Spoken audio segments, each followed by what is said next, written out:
नमस्कार दोस्तों। एमपीपीएससी के स्टूडेंट्स को एक समस्या हमेशा रहती है कि आखिर मेंस में अच्छा उत्तर कैसे लिखें।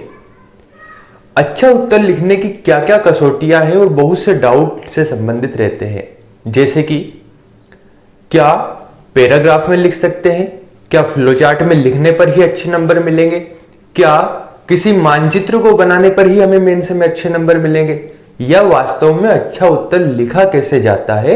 ये सभी डाउट्स एक स्टूडेंट के मन में रहते हैं। तो आज हम यही बात करेंगे कि अच्छा उत्तर कैसे लिखें। क्योंकि आप पीएससी की तैयारी करते हैं तो आपके अंदर धैर्य होना चाहिए पूरी चीजों को अच्छे से समझने का। वीडियो को अंत तक देखें और अगर नहीं देखते हैं तो आपको ये चीजें समझ में नहीं आएगी। तो बात क्या करनी है कि आखिर एमपीपीएससी मेंस में अच्छा उत्तर लिखा कैसे जाता है। आपने सुना तो होगा कि एक अच्छे उत्तर में इंट्रोडक्शन, मेन बॉडी, कंक्लूजन ये चीजें रहती है, लेकिन इंट्रोडक्शन में लिखना क्या है, मेन बॉडी में लिखना क्या है, कंक्लूजन देना क्या है, ये सभी चीजें भी तो पता होना चाहिए। तो इसके लिए मैंने क्या किया है कि एक प्रश्न को लिया हुआ है, 50 शब्द में हमें इस प्रश्न को लिखना है और इसी शब्द को हम 3 या 4 तरीके से लिखकर देखेंगे कौन सा तरीका बेस्ट है, कौन सा नहीं। लेकिन इसके पहले मैं आपसे कुछ क्वेश्चन यहां पर पूछता हूं। मान लीजिए आपके पास एक कॉपी चेक होने को आती है और एक कॉपी ऐसी है, यहां पर 2 कॉपी आपके पास आई है। एक कॉपी ऐसी है जहां पर आपको स्पष्ट रूप से चीजें समझ में आ रही है। आप जैसे ही शुरुआती पेज को पढ़ते हैं एक निगाह से ही आप समझ जाते हैं कि इसमें कौन कौन सी चीजें इंक्लूड है। दूसरी कॉपी है जिसमें पूरा पैराग्राफ में लिखा हुआ है और चीजें आपको एक एक चीजें पढ़ना पड़ रही है। तो आप मुझे ये बतलाइए कि आप किस कॉपी में ज्यादा नंबर देंगे। तो स्वाभाविक सी बात है कि जो पहली कॉपी थी उसमें आप ज्यादा नंबर देंगे। क्यों? क्योंकि उसमें चीजें आपको स्पष्ट दिख रही है। समझ रहे हैं आप? यानी आपका क्वालिटी कंटेंट कितना भी हो, लेकिन अगर वे स्पष्ट नहीं दिखता है तो हो सकता है कि आपको नंबर कम मिले। तो इसलिए हमें मेंस में आंसर राइटिंग कैसे करनी है इसके ऊपर बहुत जोर देना है। और अगर एमपीपीएससी में सिलेक्शन लेना है तो यह सबसे महत्वपूर्ण चीज है। तो बात करेंगे, हमने प्रश्न लिया है मालवा का पठार, 50 शब्द में इसे लिखना है। अब मालवा के पठार को आप 3 तरीके से लिख सकते हैं।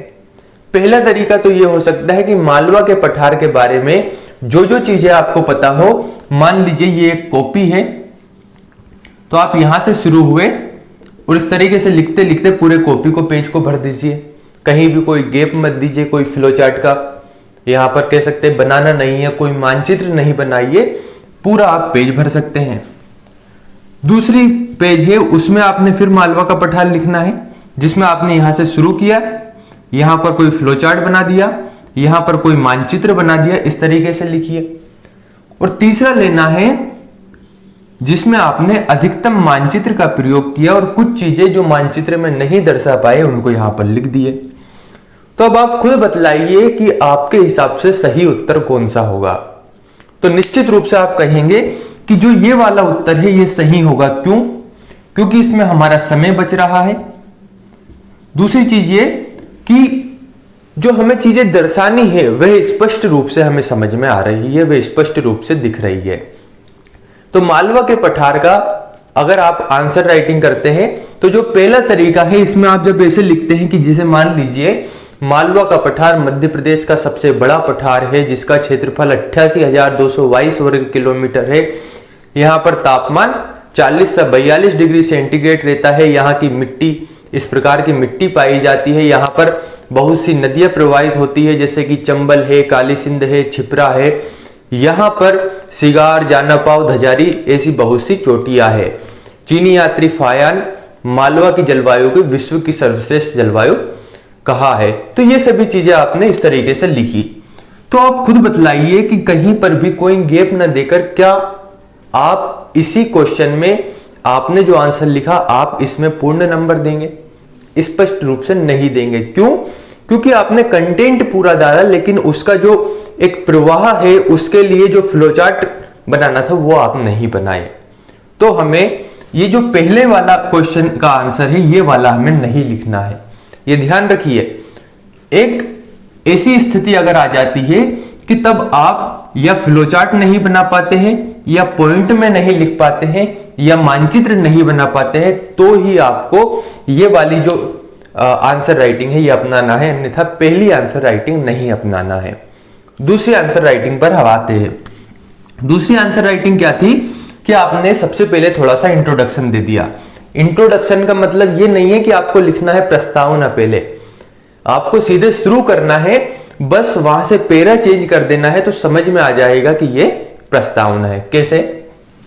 मान लीजिए यहां से आपने लिखना शुरू किया, आपको केवल वह चीजें लिखनी है जो मेन है, यानी जो मालवा के पठार से संबंधित मुख्य चीजें हैं वही दर्शानी है।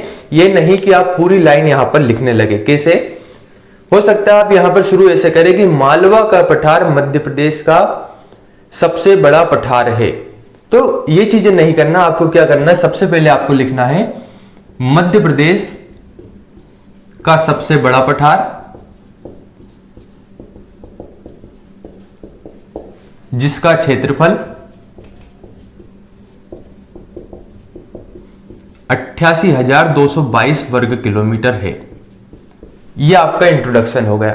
ठीक है, अब आप क्या करिए, अब आप यहां पर लिखिए मालवा के पठार के बारे में। मालवा का पठार,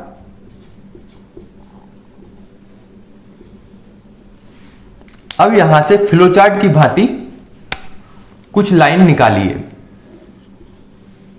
देखिए,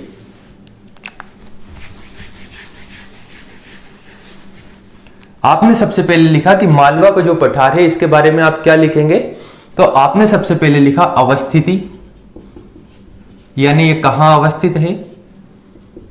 दूसरा लिखा इसके बारे में तापमान, जैसे कि मान लीजिए आपने तापमान डाल दिया 40 से 42 डिग्री सेंटीग्रेड। तीसरा जो आपका पॉइंट है वह आपने लिखा वर्षा, यानी औसत वर्षा मालवा के पठार में कितनी होती है, तो आपने लिखा 75 से 125 सेंटीमीटर। चौथा पॉइंट डाला चोटियां, यानी मालवा के पठार में कुछ प्रमुख चोटियां भी है, तो पहली आपने लिखी सिगार, और अच्छे अंक प्राप्त करने के लिए आप इसके हो सकता है इसकी ऊंचाई भी लिख सकते हैं, तो सिगार, जाना पाव, धजारी। इसके बाद आप नीचे की ओर आए, आपने लिखा नदियां, तो मालवा के पठार में कौन सी नदियां प्रवाहित होती है। पहली आपने लिखी चंबल, छिपरा आदि।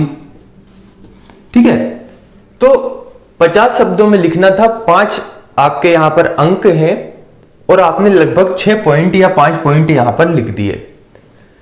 तो अब आप स्पष्ट रूप से बताइए, ऐसे ही आप निष्कर्ष के रूप में या कुछ लाइन अगर बची है तो लिख सकते हैं कि मालवा के पठार में गेहूं का सर्वाधिक उत्पादन होता है, इसलिए इसे गेहूं ढलिया पठार कहते हैं। या सीधे लिख सकते हैं कि मालवा का पठार गेहूं के भंडार के नाम से विख्यात है, और क्वेश्चन आपका समाप्त हुआ।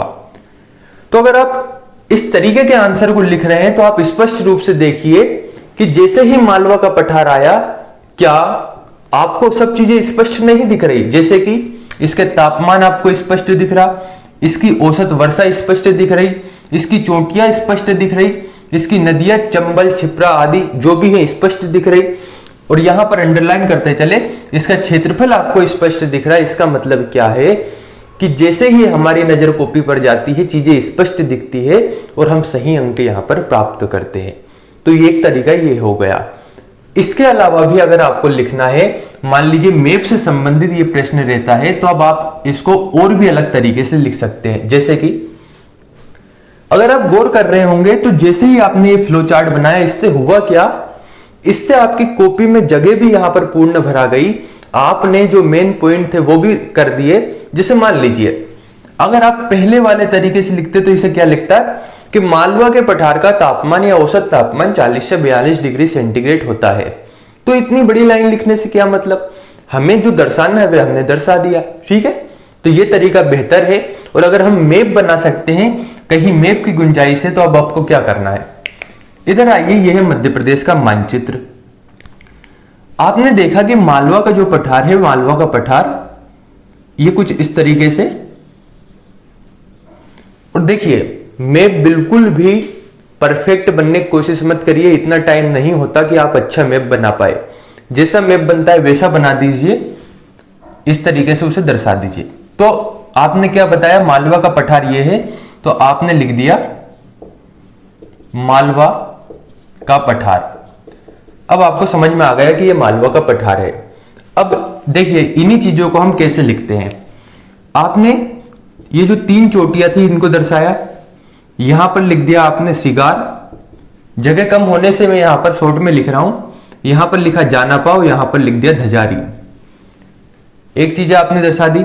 इसके बाद आपने किया 75 से 125 सेंटीमीटर यहीं पर वर्षा लिख दिया।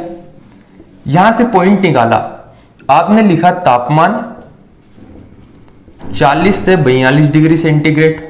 फिर आप आगे बढ़े, आपने लिखा नदियां, नदियों के आगे आपने लिख दिया चंबल, काली सिंध, छिप्रा आदि। इधर की ओर बढ़े, इधर लिख दिया आपने क्षेत्रफल। तो आपने जैसे ही मैप बनाकर चीजों को दर्शाया, चीजें बहुत स्पष्ट हो गई। जो आपको कंटेंट डालना था वह कंटेंट बहुत स्पष्ट हो गया। और जैसे ही यहां पर कॉपी में चीजें दिखेंगी तो आप बतलाइए कि आपको अब इस उत्तर से ज्यादा ये वाला उत्तर सही लग रहा है या ये वाला उत्तर।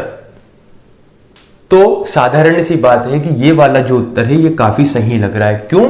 क्योंकि यहां पर हमें समझ में भी आ गया कि मालवा का पठार कहां पर है, मध्य प्रदेश के किस भाग में है, इसका सबसे बड़ा क्षेत्रफल है, तो यह कितने क्षेत्रफल में है, इसका क्षेत्रफल कितना है, तापमान कितना है, बहुत सी चीजें आपने इसमें यहां पर डाल दी। आपने गागर में सागर भरने का काम कर दिया और यही मेंस चाहता है।